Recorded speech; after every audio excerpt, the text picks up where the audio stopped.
Okay, so the mayor asked that I just distribute this report. It was included in the agenda items, but just so you had a hard copy so that you can follow along.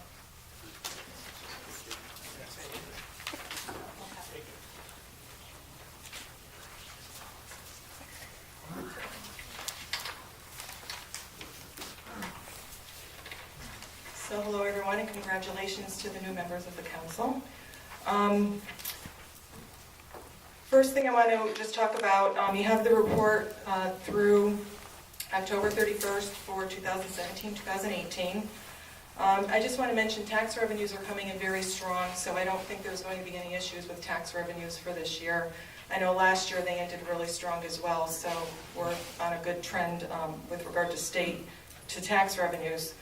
I wanted to give you a state budget update. As you know, there is a state budget that is in place right now, and what I handed out was just a comparison of the 2016-2017 actual, what Bristol adopted for 2018, and then what the adopted state budget is for 2018.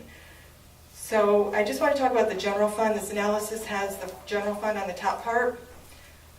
Bristol for 2016-17 compared to what the state budget adopted is only a difference of $626,000. If you look, it's $44,317,000 compared to $43,690,000. When we compare what was actually budgeted for 2018 to the state budget, there is a gap of about $2.5 million. As I noted in my report later on in what you just approved, the Board of Finance did allocate from fund balance, the June 30th, 2017 fund balance, assign $2 million of surplus towards any reductions that might happen with the state budget. So I think right now the city is in a very good position that that money was set aside. So when you look at the net, right now it's approximately $570,000 that the city will have to absorb as we go through the fiscal year, which if revenues come in as they have and the surplus is as it has been over the last few years, that will be easily covered through the end of the fiscal year. I don't know if anyone has any specific questions on the grants themselves. The pilot colleges and hospitals has stayed relatively the same. The pilot for state-owned property, the municipal revenue sharing grant, and the motor vehicle property tax grant is gone. The motor vehicle property tax, I'm sure you've heard, they raised the cap on that grant to 39 mils on the motor vehicle. The city sent the tax bills out at 32 mils, so we capped it because that's what the legislation was at that time. So that motor vehicle grant is gone and the municipal revenue sharing grant is gone. They did create a new grant called the Municipal Stabilization Grant, and that's about $430,000 that we'll be receiving in next year. And then the only other item that I do want to talk about is the elderly circuit breaker. If you look at the bottom of the page, there are three items there: the elderly circuit breaker, the enterprise zone, and the renters program. This is the effect to the city of just under $1 million of those programs that was not funded through the state budget. I do know that the General Assembly is meeting and they are readdressing that, so we will just have to wait and see what happens over the next day or so. So that's where we are with the state budget. I don't know if anybody has any specific questions. Yeah, I have a question. The grants, are these grants pretty much gone for good? And I'm not just talking about this year, I'm talking about going forward. And if they are, should we start making plans to absorb these costs that we no longer have grants to cover? From what I understand, the municipal revenue sharing is gone, but that is replaced somewhat by the municipal stabilization grant. I think when we look at 2018, I don't believe what is in for next year, the city will be losing any additional grant monies. With regard to the property tax, the motor vehicle property tax, unless the mill rate goes above 39, and I think it goes to 45 the following year, we would not get any monies for that motor vehicle grant. So revenues-wise, how do you feel that we're situated going forward? I mean, do we have to come up with strategies now to make up this lost money going forward? And do we have anything on the books right now to kind of map out some sort of strategy? So going forward for 2019, right now what you are looking at is losing the 1.8 million that will need to be made up, and then the 1,095,000. Okay. Yes. Actually, the 1,095,000 net of the 429. So roughly 2.4 million will need to be made up going forward next year. Okay, thank you. Through the chair. Diane, when we went through the budget, at the time, we were anticipating there'd be no LoCIP dollars. Okay, and it looks like now they restore those funds? Yes. Okay, so some of the items that we put off, or maybe have decided to bond, we now can go back and revisit. And is this just for this year, or are we going to be allowed to carry that over into the next year if we don't identify those projects right away? I haven't read the specific language, but I know with the LoCIP, they did stop that program last year, so I think we probably need to look at identifying which projects we want to move forward with and do it as soon as possible. So through the chair, Madam Mayor, maybe this is something that if we get the 10-year capital investment committee back, we can look at that, because there were items we didn't have those funds to avail ourselves to. So that's a good news. I just want to add, just in case it wasn't very clear, in addition to the $2 million that we had put aside, the Board of Finance as a whole, to help cover this deficit by the state, two of the other items that clearly came out were the $450,000 we just approved to be used for community development block grants, and also to restore the sinking fund, or reserve money in the sinking fund to help offset capital expenses in the next year. So those things will definitely come to benefit us as we move forward. Yes. And then just on some of the other grants, I know that the grants for municipal projects, that was something that was not anticipated. In fact, I think even for 2017, the city hadn't anticipated that. And that is estimated at 2.486. So that is an additional, I believe it was used for road projects in the past. So we'll need to appropriate that at some point. So that's where we are with the state budget. On the expenditure side, I know there has been a lot of discussion with the Board of Finance and the Board of Education. I just made a note in my report that at the last meeting of the Board of Finance that there was a report presented, and it was discussed that education, the excess costs for special ed are running about $6 million, the excess cost portion. So I think that is something that will be monitored, and I know the Board of Finance has been meeting with the Board of Education to review that.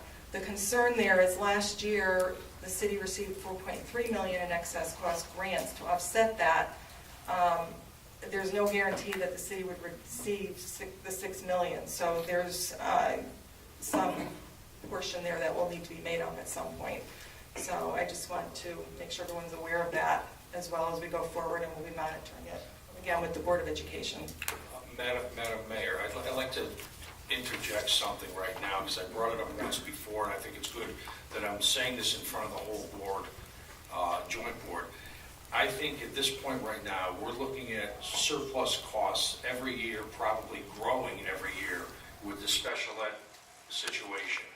I think we have a lot of unfunded mandates, and I think at this point right now, we should seriously consider looking into seeking some legal counsel to challenge these unfunded mandates.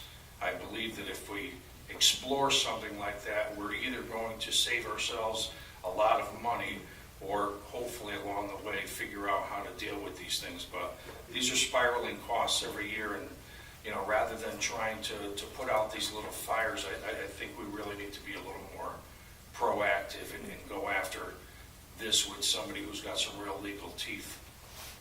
I would be surprised if we couldn't find something in the budget to at least afford talking to a qualified, experienced lawyer who knows how to do this. Thank you.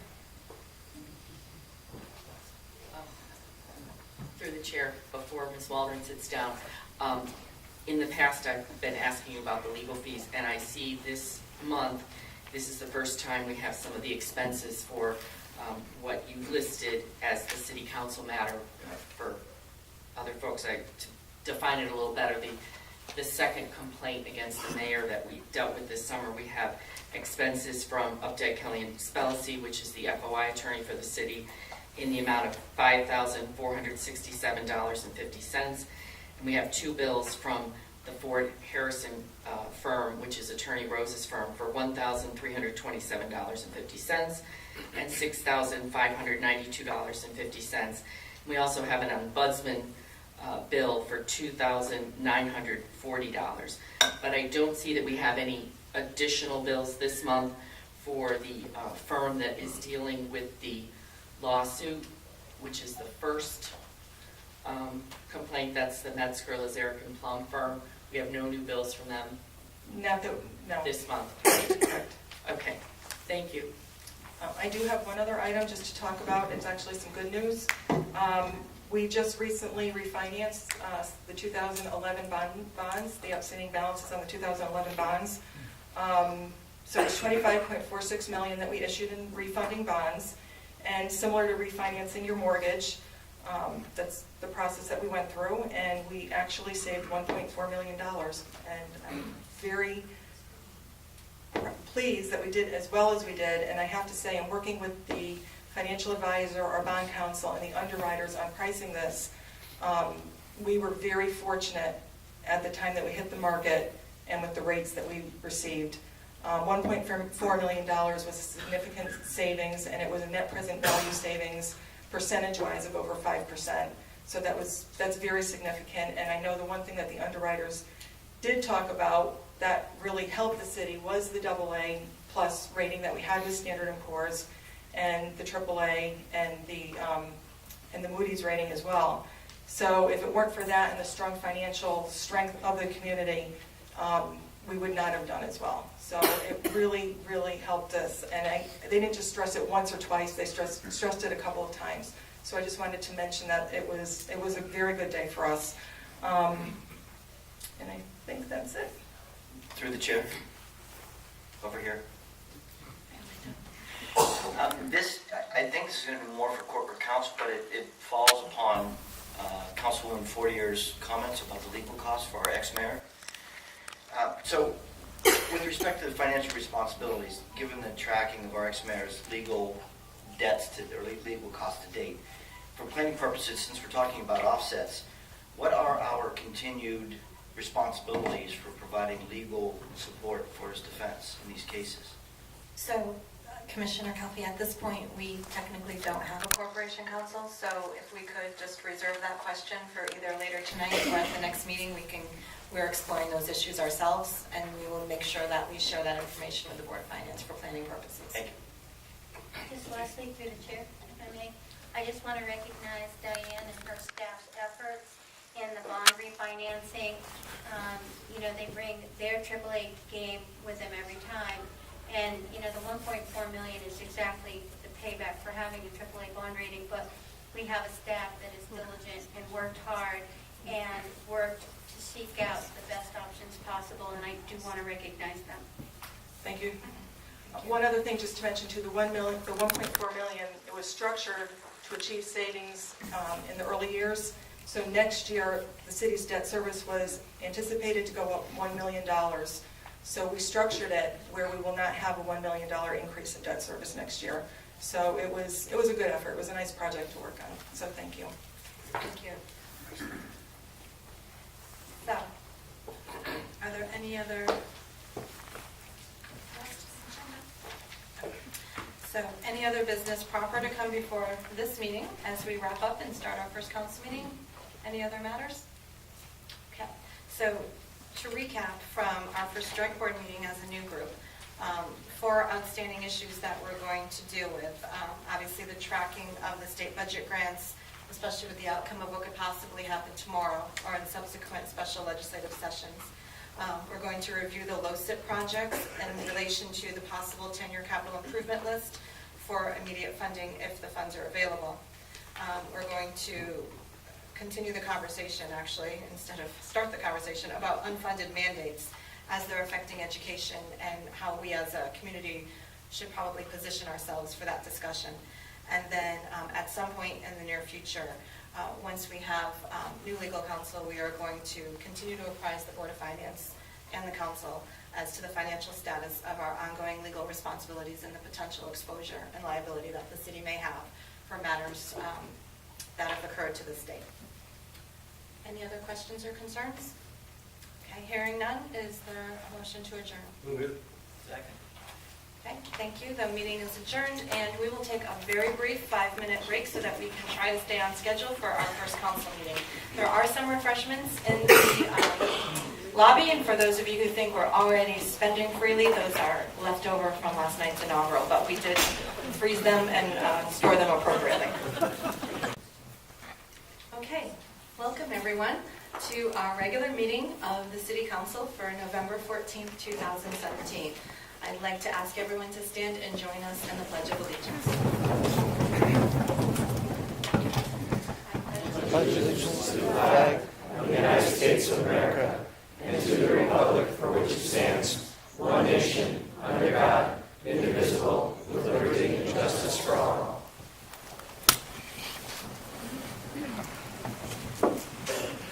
I'd like to ask everyone to join us in a moment of silence for the troops who are on active duty, as well as remembrance for 2 recently deceased public servants, Bob Olender, who is a member of the Zoning Board of Appeals, as well as Edmund Leshko, who served as our LEPC director for many years.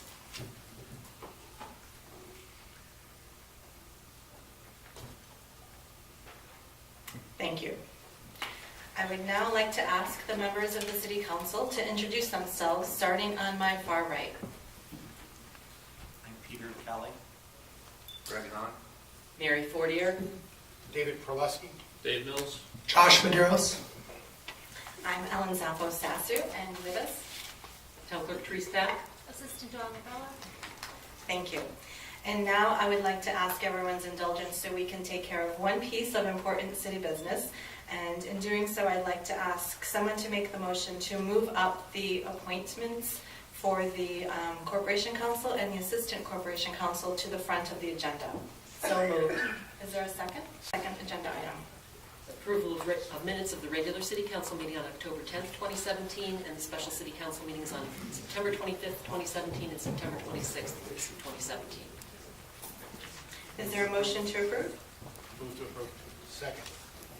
All in favor? Aye. All opposed? Abstentions? Aye. Aye. Okay, so those of us who were not here are abstaining from those minutes. Okay, so those minutes will be placed on file. Okay, and now we are ready for our third item, which is public participation. We have 2 speakers who have signed up. The first one is Ed Dudko.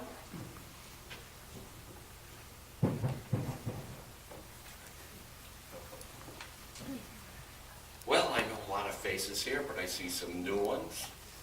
And that's my first word is welcome. I'm looking at my notes here, and it's below the shopping list. Apparently I gotta get some eggs tomorrow, some iced tea and pepperoni. But first, welcome, and I hope that you have a different approach to this kind of thing. When people come up and speak, you only got 2 speakers. More than 3 minutes. I mean, if some guy, woman, wants to talk 4 minutes, 5 minutes, 3 minutes is kind of tight. Like tonight, I'm just going to add it, but I think we should do that. And I got to tell you, this is the first time. I'm 60. I've lived in Bristol for 42 years. I was incarcerated in Enfield, 18 years of marriage. Okay? All right? But anyways, this is the first time, since I came back in 2000, that I actually voted a split ticket this time. I voted a split ticket because some of you know what happened in my family, the blueprints with the eminent domain deal. I got to say this was the nastiest race I've seen municipally for mayor that I've ever seen. It wasn't words, it was all those mailings you got. You got tons of postcards.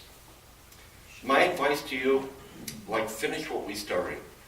You know, a lot of projects we do in Bristol, whether it was my old backyard on Middle Street in Southeast Bristol Business Park. It takes 10 years across the street, the Center Mall site. You know what I want to see? Finish Memorial Boulevard.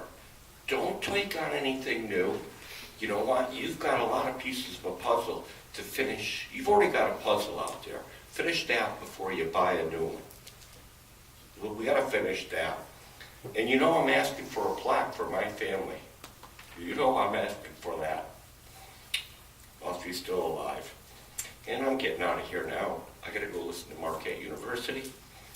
But Ellen, when Marquette plays Providence, I'm pulling for the Golden Eagles. Okay? I'll go for the Friars and maybe we can have a bet. Find Jesuit universities. Thank you, Ed. Okay, bye. The next speaker who is signed up is Sean Ruist on the Enterprise Zone.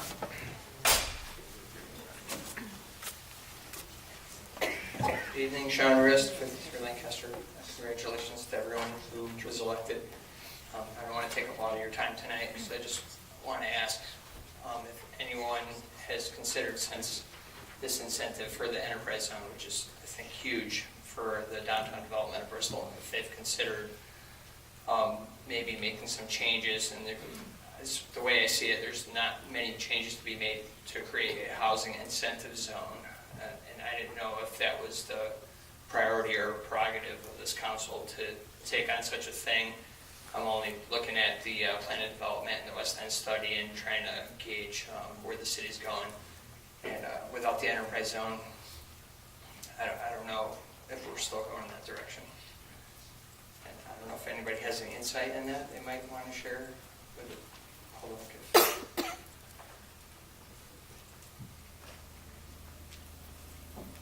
I have nothing to add at this time because I reviewed it. No, we really for haven't. BDA. For the BDA, so Bruce, we really haven't spent much time or thought about the concept. It's something we can talk about, and you're more than welcome to come see us. I think the parameters are pretty much the same for an incentive housing zone as it is for an enterprise zone, minus the manufacturing, which I don't think we're really utilizing, and I just don't know. I don't know really where Bristol's heading right now. I only see the plan development, but I don't hear people really saying exactly where we're headed. So, you know me, keep me informed. Thank you. Thank you. Thank you. And our next item on the agenda are announcements, and I will start on my far left. All right, so just bear with me. I'm getting over not having a voice for the last week. A couple of announcements. We have our 8th annual community food drive right at your mailboxes on Saturday, November 18th. Perishable and non-perishable food donations can be left right at your mailbox. Your letter carrier will pick them up during your regular Bristol mail delivery. All donations will stay in local Bristol community. Holiday turkeys are especially welcome. For more information, you can ask your letter carrier or call the Bristol Post Office at 860-583-1371. Second, St. Gregory's Christmas Craft Fair will be held Saturday and Sunday, November 25th and 26th from 9 a.m. to 3 p.m. at St. Gregory's CCD Center. The fair features the work of 40 crafters, visits with Santa, a bake sale, and a Christmas attic offering new and vintage Christmas decorations. And then lastly, the Bristol Parks and Recreation Department is hosting their 20th annual Turkey Shoot Basketball Contest, which is this Saturday, November 18th from 10 a.m. to 12 p.m. at West Bristol Middle School Gymnasium. The Turkey Shoot Contest is a highly popular annual event where parent-child duos can compete in a basketball foul shooting contest for a chance to win a $25 gift certificate to be used to purchase a turkey, along with other door prizes. The event is free to the public, but requires pre-registration at bristolrec.com. That's all. I have none, Your Honor. Thank you, Your Honor. Just a couple. From Bristol Senior Center, the open enrollment for seniors looking to change their medical or Part D prescription drug plans will end on December 7th. The Senior Center has trained staff who are available to assist seniors with the process. Residents 55 years or older may call or stop by the office any weekday, 8:30 to 5, to make an appointment. In addition, the Senior Center works with the Social Security Administration to offer a video service system allowing residents to Skype with the Hartford office every Wednesday from 9 a.m. to noon. This service is open to the public and no appointment is necessary. Thank you. Thank you. Councilman Fournier? Thank you. I just have one tonight, and I've made this in the past.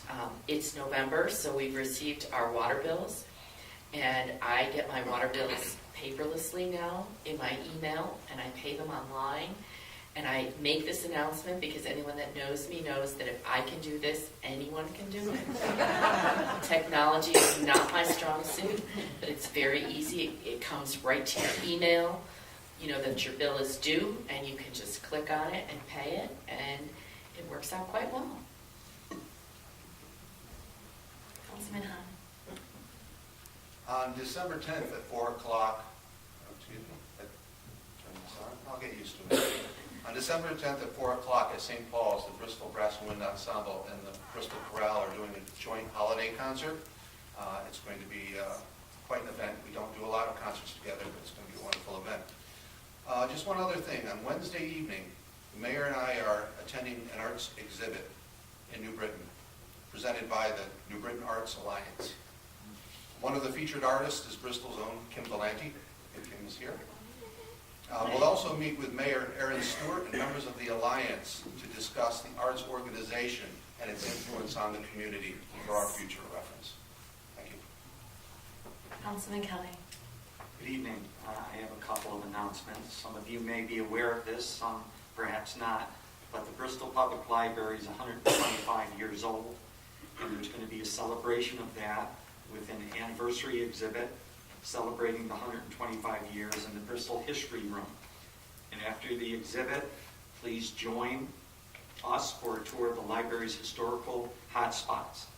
Program attendees are welcome to light refreshment on the lower level following the event, and the event is on Saturday, November 25th from 9:30 until 11:30. The second announcement is about Webster Bank, who in conjunction with the Central Connecticut Chamber of Commerce are welcoming everyone to attend the 66th annual Bristol Carol Sing.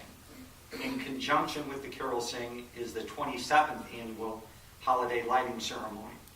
The ceremony will feature the St. Joseph School's Children Choir, which is under the direction of Jean Deegan. There'll also be local pageant winners and Santa as well. The MC for the event is Bristol's own Mary Lynn Gagnon. Now, it's been rumored but not confirmed that Bristol's new mayor may be leading us in song. Stay tuned for that. We'll show up and see if she does. Nobody wants that. The date for this is Thursday, November 28th from 7 to 8, and it's rain or shine. The lobby of the main office at Webster Bank, their downtown office at 150 Main is quite large. So in the event there's inclement weather, they can accommodate a pretty large crowd. Oh, did I mention Santa was going to be there as well? I did, okay. Thank you. Thank you. I do have 4 announcements for the agenda from the mayor's office. First, I'd like to pass out to members of the city council the charter reference as well as the ethics ordinance, and there will be a quiz. And I am going to be making my calendar public. I think we're going to be doing it both on the city website as well as on the Facebook page. And that is for the purpose of letting the taxpayers know what exactly is comprising the balance of the week on my schedule. So I wanted to just quickly let everybody know, since we do not have that technology component done, that this week is shaping up to be quite a busy one. We have Banking and Audit Committee with some focus on the Board of Ed and the Board of Finance reports tomorrow. I have a meeting with one of the executives from ESPN to talk about their role in the community and to have a meet and greet. There is an MBS Building Committee meeting tomorrow, and that's especially important as all these different pieces and 3 different committees start to come together to work on that. And then obviously you heard from Councilman Hahn about us doing our little field trip to New Britain to hopefully jumpstart what will be an arts council here in Bristol as well. On Thursday, we have our first meeting to start drawing the big picture about our opioid issue. With one of my recent contacts from my previous position at the Connecticut Pharmacists Association, that work with recovery and provide resources to families. And so that's going to be kind of our kickoff, and then we're going to talk about how that interfaces with our existing resources and the committees and the groups and our healthcare organizations as well. There's a girls' lunch on Thursday with Cindy and Bombard and Susan Stecky. So any of you are welcome to that. We'll be talking about community issues as well as chamber issues, and I think that that's really important in order to have a synergy with those groups as well. We have a Public Works meeting on Thursday night, and we also on Friday have our COG meeting with Naugatuck Valley, which I'll be traveling to with our city planner, Bob Flanagan. We're having a discussion about some of the unfunded mandates on Friday afternoon with our city assessor. And at 3 o'clock, I'll be hosting a roundtable with our union presidents that comprise our city employee base, because I think from a cost efficiency and innovation standpoint, that begins at the front lines, and having a strong trust-based relationship with our unions is the first step to achieving those costs. And next week, I'm going to the Fire Academy, and we also have a tentative meeting scheduled with some of the people involved with the POP Squad, which is the Prey on Predators, because obviously anything having to do with protecting our children in this community is a priority. So I'll be arranging that also in conjunction with the police chief's schedule as he is available. So that's kind of a overview, and for those of you who are interested or in any of these topics want to at some point participate, please reach out to the office, especially on the opioid issue. I am looking to do something in terms of a community group meeting, but I think that we might actually have something in place already that can be mobilized, and that's our CARES committee, where a lot of our social service providers are already at the table. So instead of recreating the wheel, I'm really going to spend a little bit of time evaluating what we already have in place and whether that's something that can be strengthened and slightly redirected. So you can, for those of you who have reached out, especially parents and family members, especially those who are in recovery, we're very interested in your story, we're very interested in what you have to offer, and we're very interested in how Bristol can do better with what we're facing. The third issue is I'm also interested in process, and to that end, I'd like to strengthen some of our procedures and our communications, notifications, as well as how we do business in the city of Bristol. So probably at the end of this month, on a date that works, I'm going to be inviting all of the chairmen and chairwomen of our boards and commissions to a meeting so that we can coordinate simple items such as how we do minutes, how they become available on the website, because there's several that are not.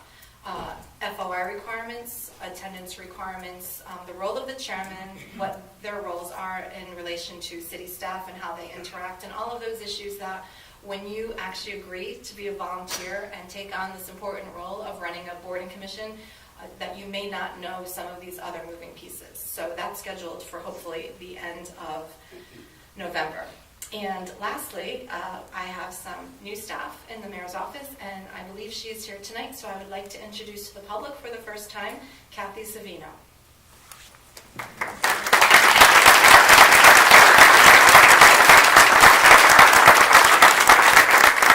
We've definitely hit the ground running today. I'm surprised she's actually here because I thought she'd go running from the building after the day we had. But it was very rewarding, and it was great to see so many people coming through the mayor's office to say hello, and we have lots of stuff to be scheduled. And we will put the Carol Sing on the calendar, but I will not be singing the Carol Sing. And I think for those of you who are interested in having meetings, I will just reiterate, please bear with us. We are getting all of our technological aspects back up and running. And we currently do not have a Facebook page, but we will be putting one back up shortly. And obviously the phone numbers and the emails are all available online, and we look forward to hearing from anybody who's looking for appointments or discussions or topics or have ideas about what they'd like to see, because now is the time. I think that's it for announcements, unless anybody else has anything. Okay, so we're going to move on to agenda item 5, and just for the benefit of the new council members as well as members of the public, the consent agenda are routine items that typically don't evoke any type of conversation or discussion, so we take them as a group. If somebody has a question, either tonight or in a future meeting, the appropriate motion is to ask for an item to be removed from the consent calendar, and then we will handle it separately. So at this point, turn it over to the city clerk. consent calendar has 3 items. 5A is to place on file the entire report for October 2017. 5B is to approve the tax refunds dated November 6th, 2017. And 5C